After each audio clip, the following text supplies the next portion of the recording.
And now, a tale well calculated to keep you in suspense. You pull that trigger. You kill me, Feathers, and I'll come back and haunt you. I'll come back and haunt you for the rest of your days. Don't you forget that. Listen now to Act One of Feathers, starring Lawson Zerbe, and written especially for suspense by Jonathan Bundy. Hey, Pete! Pete! Come on, Pete, open up. I know you're in there. Hey, in here, Sid, open up. I gotta bust down this lousy door. Okay. All right, now, what's the gag? What's the idea of trying to make out like you wasn't here? Because I thought maybe it was you, Feathers. Yeah, it's me. I want to know where you been. Why you ain't been out collecting for me? Why I gotta Well. Now, look at that. Now, that's what I call a real nice-looking set of luggage, Petey. I'm glad you like it. Yeah. You know, I had a feeling today. You know those feelings I get, Petey, when the stars and the moon ain't right for me? Like that astrology, that star reader said? The one I go to have my fortune told? Oh, that's just a lot of superstition, Feathers. Oh, well, you call it superstition, huh? When one of them lucky horseshoes I got fell off the wall this morning, when all of a sudden this lucky rabbit's foot here starts kicking around in my pocket, you call that superstition? Yes, I do. Well, I don't. Because they told me something was wrong, Pete, so that's why I come up here looking for you. And what do I find? Instead of you out on a job, you're locked up in here with all this nice new fancy luggage. So what? And all full up, too. Now, how about that? You thinking of maybe taking a little trip, Petey boy, huh? Oh, come on. Now, you wouldn't be keeping any secret from your old pal Feathers, would you? When a guy that picked you up off of the bread line, knocked some of those hick ideas out of your head, showed you how to make yourself a little easy dough here in a big city? Now, you wouldn't be holding out on me now, would you, Petey? Oh, wait, come on, I asked you, kid. You think you're going someplace? Yes! Oh, you do, huh? I'm going on back to Kansas, and I'm going to face up to it and admit that I couldn't make an honest go of it here in the city. I'm leaving just as soon as I can finish packing here. Well, that's what you think, but... Nobody walks out on me, you understand? But nobody. I'll kill you first, Petey. You understand that? I'll kill you. Oh, no, you wouldn't. You'd be too scared that I might come back and haunt you. What? Yeah. You better think about that, hadn't you? No. No, because that's something I don't believe in. Well, you better believe in one thing. I'm through with all this, Feathers, and I'm getting out. Oh, you are. Huh? You're too good for this kind of work, huh? Is that it? If I'd had sense enough to realize what a rotten, crooked business this money-lending racket of yours was going to turn out to be... Now, listen, you two-bit punk. You was tickled silly for a chance to hook up with me, and you know it. Oh, sure, at first. Because I was all alone. I was broke and I was hungry. I didn't even have a place to sleep. That's right. I was so down and out I didn't know what else to do. Yeah, well, you're eating plenty good now, ain't you? You got a place to sleep. You got lots of fancy clothes. What else do you want? I want to get away from this filthy racket of yours. What do you mean, racket? Yeah, racket. In the beginning, it looked as though maybe you were doing a favor to some of those poor people who didn't know how to go out and borrow from a bank or from some place legitimate. What if you did charge them 15, 20% on a loan? You were giving them a hand, helping them out, tiding them over. That's right. Sure. So I was glad to go out and help collect for you because I thought you were okay. And I didn't even blame you too much when you'd beat up on some of those stumblebums. Those winos who never figured on paying you back. But when you started pyramiding on them, on the people who really needed help when they couldn't pay off right away, charging them 30%, 50%, 100%. And then when you told me I had to beat up that lame kid, the newsie, because he couldn't come up with the dough. Oh, did you? Did you rough him up and get the money out of him? No. Oh, I know you didn't. That's another reason I come up here, to find out why you didn't. Because I tell you, Feathers, I'm through. I'm going on back home where I can live it decent again. That's where you're wrong, Petey. You can't stop me. Can't I? Now you listen to me, Buster. And look at this. You pull that gun on me. Who said anything about a gun? You see this? You and your crazy superstition. You can call it anything you want, Petey, but when I found this rabbit foot, I found you the same day. I knew I was lucky. You think that rabbit's foot had anything to do with it, or all those horseshoes you keep around? I know they did. That's superstition. I told you call it anything you want. But they and you got me started in the big dough and ain't ever let me down, see? And they ain't gonna let me down now. And that means that you are staying around with them to keep my good luck coming in. No.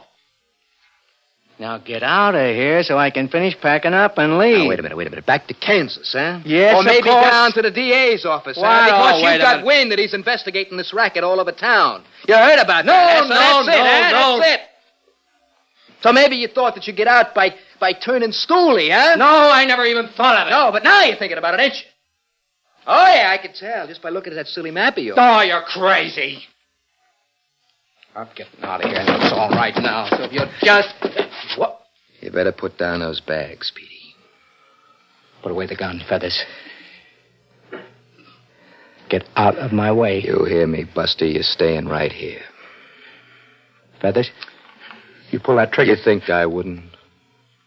You pull that trigger. You kill me, Feathers, and I will come back and haunt you. I'll come back and haunt you for the rest of your days. Now, don't you forget that. Now, get out of my way. Oh, you want it, don't you? You're really asking for it. You think maybe you could scare me, don't you? Well, you can't, because you ain't leaving here. Now, you sit down them bags, and you listen to me. You hear me set them down. Now, I warned you, Petey. Out of my way. Oh, no, you don't. swing on me again, Feathers. I bet I will. No, you won't. Oh, I might have known. That was the only kind of language a crook like you would understand. I guess I was wrong, Petey, wasn't I, huh? Pulling this gun on you? You were plenty wrong. Won't you listen to me just for a minute, huh, Petey? Sorry, I'm leaving. You gonna turn your back on the one guy who tried to help you, Petey? Tried to help me. Now, you shouldn't do that, kid. You shouldn't turn your back. So long, Feathers. Good luck. Hold it, Pete. You're too late. Am I? Oh, cross me, will you? You lousy two-bit punk.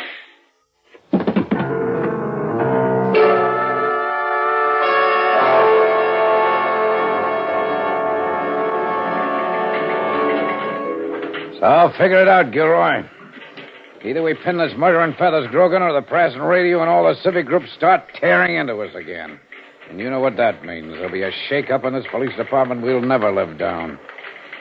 So if you want to keep on eating regular, you better get busy and slap it on them. I know, Captain, but the only evidence we have against them is circumstantial.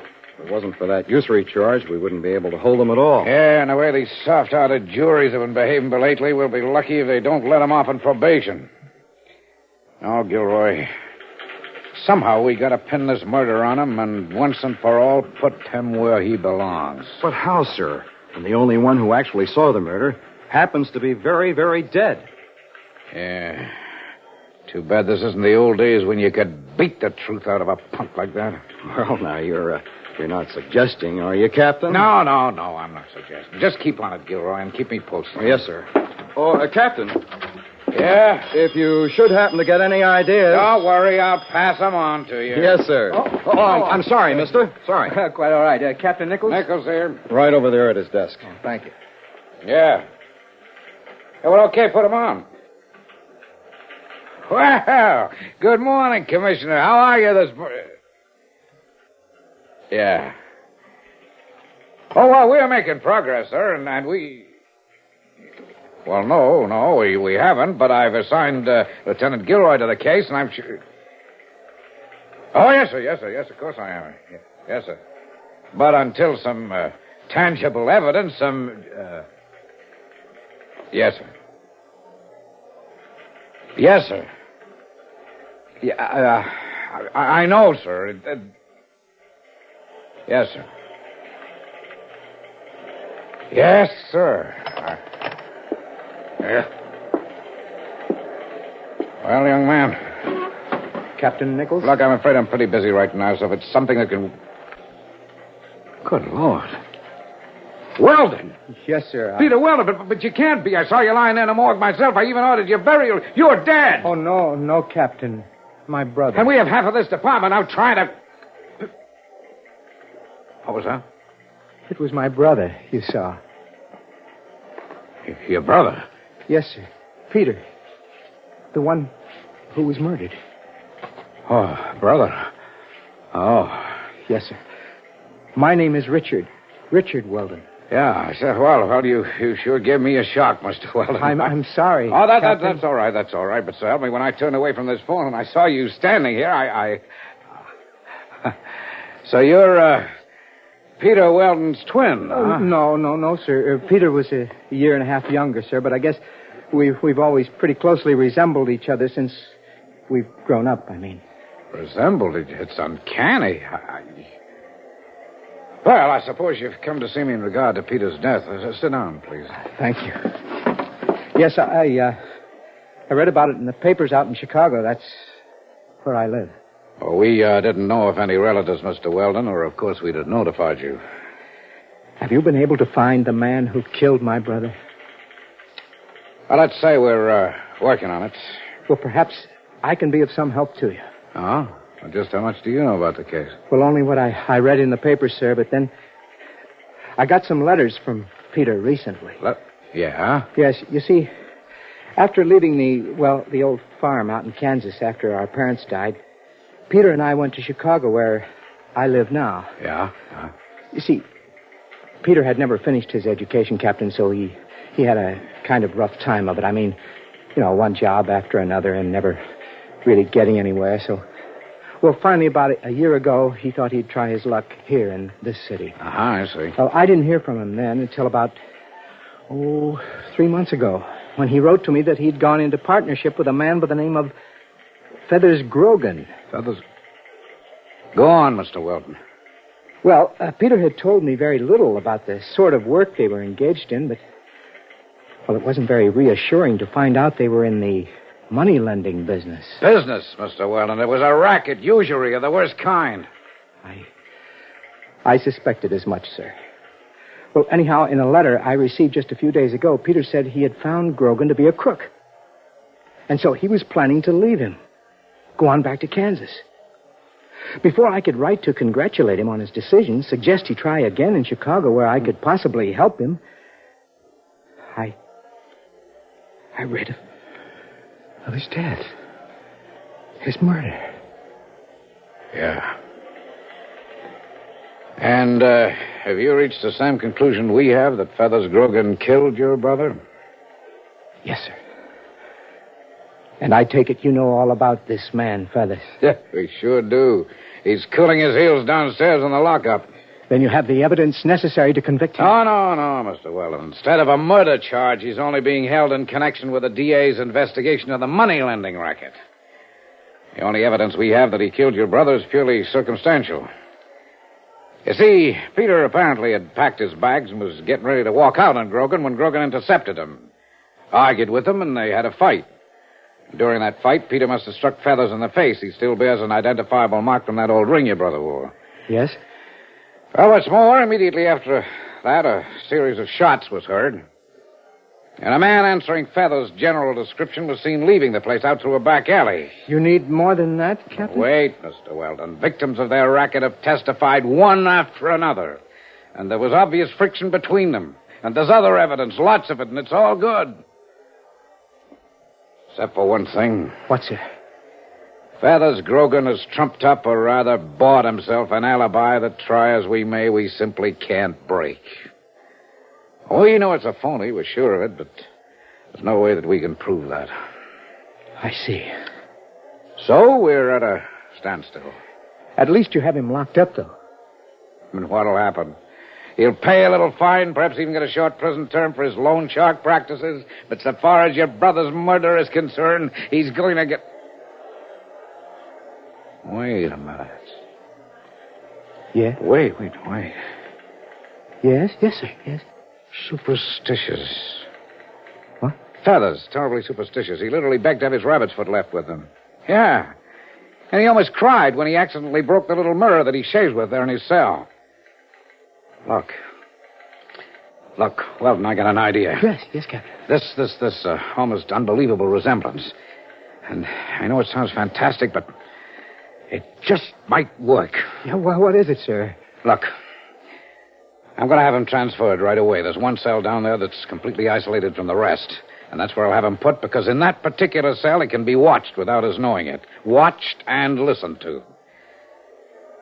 Now, if we should pick the proper time, say like at midnight, when all the ghostly, supernatural things we hear about that he believes in are supposed to happen. And if you're willing to cooperate, Mr. Weldon. Yes, sir. Tell me, you believe in ghosts? What? Of course not. Maybe you will, sir. After tonight.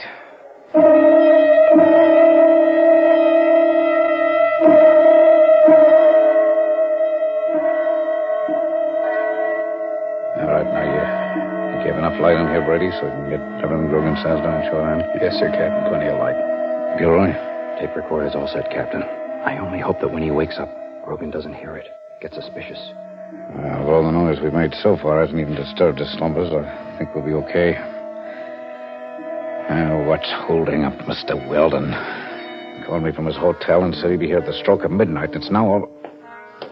Wait a minute. Here it comes. Yeah. But look at him, Captain, so help me. He looks more like Pete Weldon than Pete himself did before we buried him, even the clothes. Yeah, I know. Quiet now. All right. Start the tape recorder, Gilroy. Right, sir.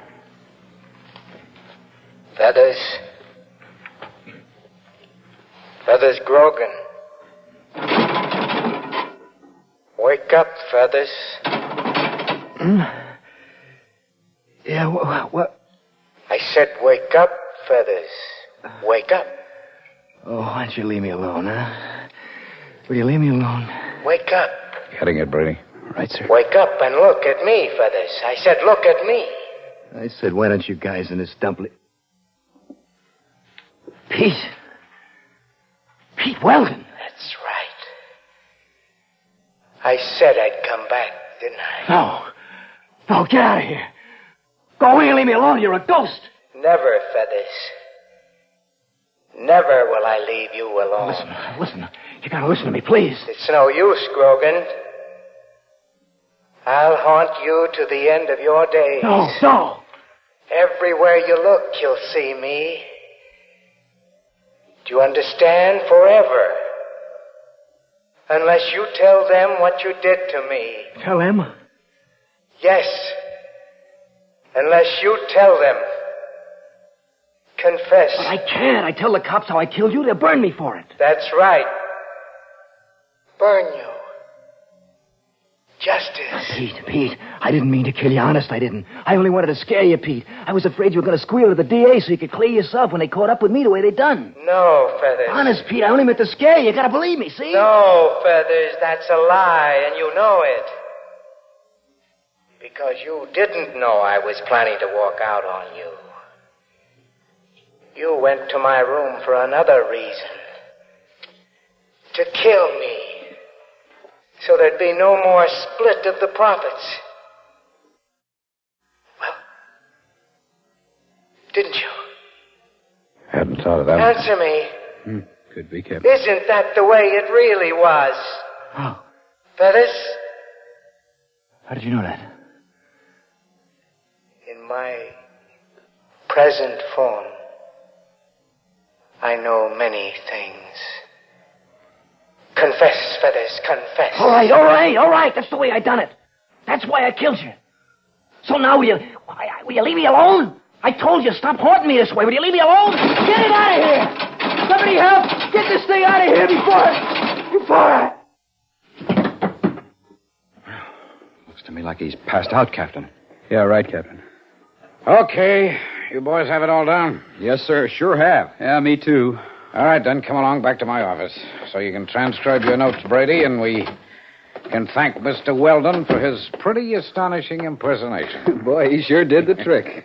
If Grogan doesn't sign this confession. Yes, sir, Captain. In that dim light there in Grogan's cell, Mr. Richard Weldon looked so much like a ghost. He even sounded like one. Believe me. You know, boys, I'm free to admit it almost startled me for a minite there. In spite of having planned the whole thing. I thought maybe my plan had caught up with my imagination and yours. The way that Grogan's conscience caught up with him. Well, you're going to see the fastest confession on record. And if he hesitates, all we have to do is play back the tape recording. I'll say this, it'd scare me into signing almost anything. Here we are now. You can use that typewriter in the corner, Brady. All right, sir. Sit down, Gilroy. Yes, sir. I'll tell you this, sir. What? This is sure going to help to get the commissioner off our necks for a change. Yeah. And all thanks to Mr. Richard Weldon for the way he carried off his end of things, huh? Which reminds me, I wonder what gave him the idea for the real reason Grogan killed his brother. How could he have known that, huh? What I wonder is where he is. Do you suppose he got lost trying to find his way up here to your office? I thought he'd be up here waiting for us. Hope he didn't just go on back to the hotel. Maybe I'd better go downstairs and take a look for him. Yeah, good idea. Also, maybe you better look in on Grogan and make sure he's recovered from his little fainting spell. Yes, sir. You want me to take that? No, I'll get it. Hold on a minute, Brady, will you? Yes, sir. Nichols here. Captain Nichols? Yeah? This is Richard Weldon. Yeah, I know. Say, where'd you go to, Mr. Weldon? We were just about to go down to look for you. I'm sorry, Captain. I'm terribly sorry. Sorry? Well, I certainly don't see why. Well, I mean that I couldn't get there tonight as promised. That you couldn't do what? That I couldn't get down to the jail, sir. You see, as I left my hotel on the way down there, I started crossing the street, and I'm afraid I was a little careless. I got run down by a taxicab. But, Mr. Weldon, you... Yes, I banged up my leg a bit, and I'm calling now from my room here at Valley Hospital.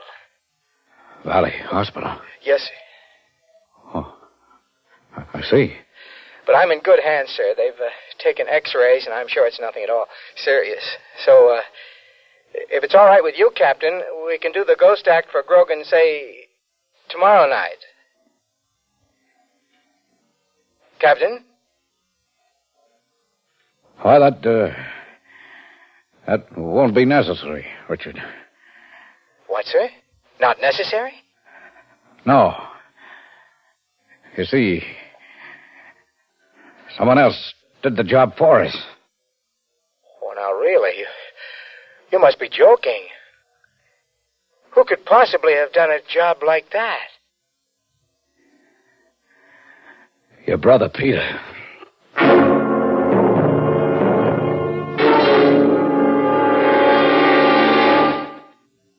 Suspense. You've been listening to Feathers, starring Lawson Zerbe and written especially for Suspense by Jonathan Bundy. Suspense is produced and directed by Bruno Zerato Jr., music supervision by Ethel Huber. Featured in tonight's story were Ian Martin as Captain Nichols, Robert Reddick as Feathers, John Thomas as Lieutenant Gilroy, and Bill Mason as Sergeant Brady. Listen again next week when we return with 2461, written by George Bamber. Another tale well calculated to keep you in suspense. Phil Rizzuto's Sports Time scores with the fans Monday through Saturday on the CBS Radio Network. You've been listening to the OTR Gold Network. Find more classic radio at otrgold.com.